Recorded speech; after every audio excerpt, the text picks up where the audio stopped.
What's going on, guys? Adam again, back with the Tommy Garage. And today guys, we're gonna have to pivot. We got to switch gears. We got to change some plans, because this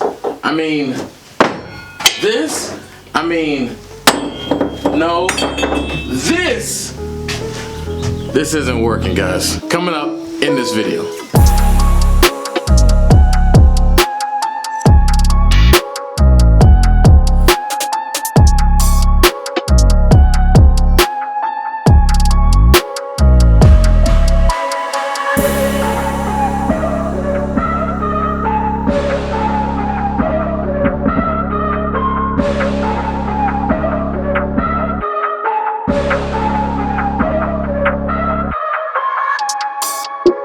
I know, guys, I know.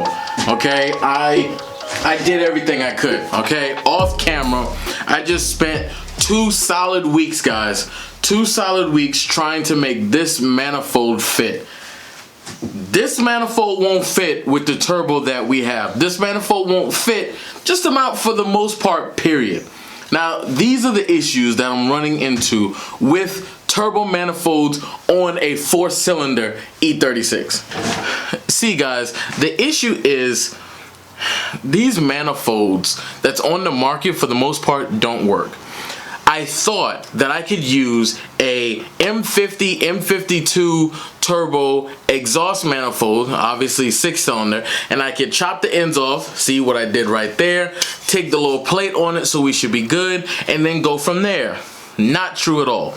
So if you want to keep AC in your car, most of those manifolds won't work at all. That's a heartbreaker. Those manifolds won't work because the way the lines are, and the 4-cylinder, in most 4-cylinders, it's straight up and down. But BMW, they tilted their engine to the side, leaning it. So because of that, you have hardly any room to actually run any kind of runners. Now, you're probably saying, Adam, you're trying to put your turbo up on the top. Why don't you just flip it? Adam, just flip it. Had a turbo sticking on the bottom. See, the problem is this. I have a friend that also name is Adam, and he originally put his turbo on the bottom side, and he had problems with getting the oil out of the turbo and it not pooling up, and it would smoke like a freight train. He would use a scavenger pump to evacuate the oil that's being fed into the turbo back out as fast as he could, and he still did not have any success. And many other examples and cases of projects where they put their turbo so low because the way the engine is tilted, they have a hard time with oiling and getting the oil out and smoking and blowing seals and stuff like that. So having the turbo down under is not an actual option. It's not gonna work. Then I got in contact with another company from West Africa, but it's a lockdown going on, so I could spend $300, then another $100 or so in shipping, and hopefully get it, but I can't find out from them if you can keep AC, and I refuse to lose AC because South Carolina's heat is atrocious, so I'm not gonna do that. Then there's another guy. He has a shop where he does this freelance, I don't know, and he's in Hungary. So I can't just drive to him if he stiffs me on $300 plus shipping. Okay, and also with the shipping being just kind of crazy and however it is, I don't know if I'll ever be able to get my manifold from there if he doesn't just take my money at that. So we're out of options, guys. So I am just gonna send it. Be quite honest with you, I'm just gonna send it. We are going back with the original, the OG manifold. We're gonna run this because 1, it's made, 2, it looks like it should seal. I'm gonna grind it down, clean it up, make sure that I can see any pinholes. It may leak, it may not, I don't know, but at this point, I want a turbo car. I want my car running, so I would rather send it than take it to a shop and have them redesign this manifold than me continue to play around and cut every single manifold, guys. I've been cutting manifolds, I've been cutting piping off, I've been cutting so much stuff if you guys have seen before, and I haven't found a good viable option for the E36, guys. So we're gonna go back and we're gonna run the original manifold. I know that's anticlimactic, but in an M42, it's pretty hard to try and find something. I even went to another company called Rapid Spool Industries, and I thought that on the website it said it was $500 for a manifold. No, that is wrong. I called the guy up and he said it's $700 plus shipping, and it's got a lead time of 4 weeks. So 4 weeks before I would even get the product, and I have to pay you $700. Oh my God, that is a lot, okay?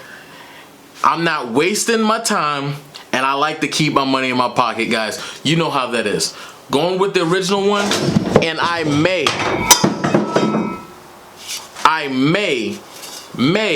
rebuild this and make a better one, because I can at least do this. Yes, it's got the crinkles in it. Oh well. A running turbo car is way better than a unfinished turbo car. I think you guys catch the drift. So what we're gonna do is we're gonna go ahead and prep everything, clean everything up, inspect everything over, throw some paint on some things, and I may go ahead and rebuild that up pipe so it can be perfect, so it can be exactly how I want. Now, with all that talking out the way, let's actually try and get some work.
So here is a more in-depth look at exactly what we've got going on.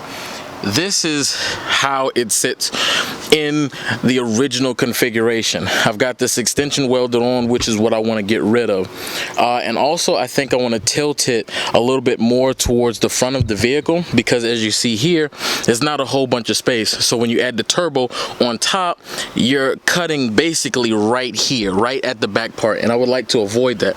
If I could poke a hole in the middle of it, I'd feel a whole lot better about that. So I've got some space right here. This is nothing whatsoever. This is the same thing on that side, because BMW wanted to keep the chassis in certain moldings and stuff. It wanted to work on both sides, so I don't have to worry about this. This is unimportant. These here, I feel like also can be cut off and relocated. This is just the wires and stuff like that, and I'm eventually going coil on plugs. I just need to go ahead and buy that adapter, quit being a cheapie. But anyway, I definitely have some room to tilt it more so forward. Now, this is the 2.5 that I have. I've got another one here. And as you see, it could definitely be cut down some.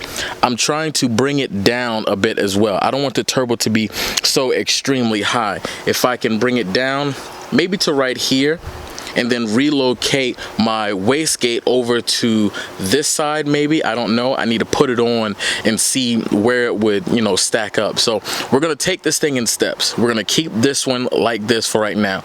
I've got another flange that I can use that's already been cut. I need to kind of grind it a little bit more smooth. And from there, we'll bring this down a little bit, but I'm gonna bring the turbo out so we can see how high is it and how much room I have to spare to come down. Alright, so definitely got room to come down.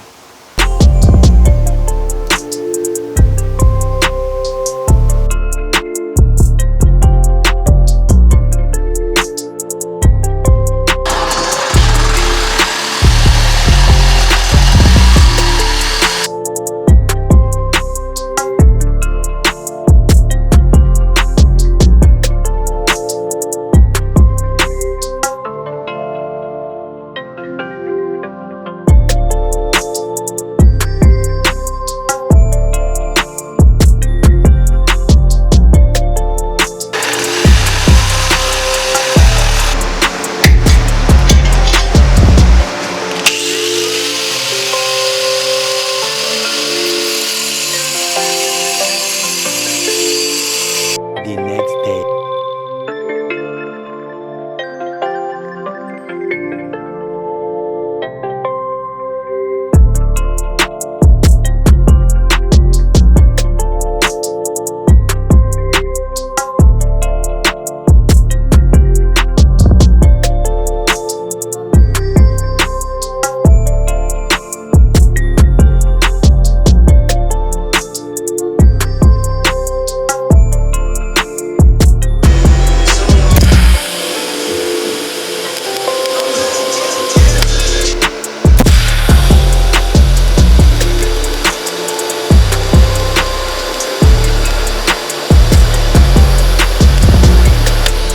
So this is the final design. Now I do not have it completely welded up bottom and top. I still have to do that, but there's no need to see that. You've seen a ton of welding already, but this is the design. I've got it shortened down where it's not the entire turbo sticking out. I've got it as low as I can. I've got it forward some more so that way the exhaust can come up and out, and hopefully I can avoid cutting the very back out of the hood, but may still need to do that, I'm not sure. So the next time you're gonna see this and the manifold that is on the car, it will be cleaned up and it will be painted and it will be fully welded, obviously, and ready to go so we can start moving on to the next part, which is mounting the turbo and cutting a hole in the hood.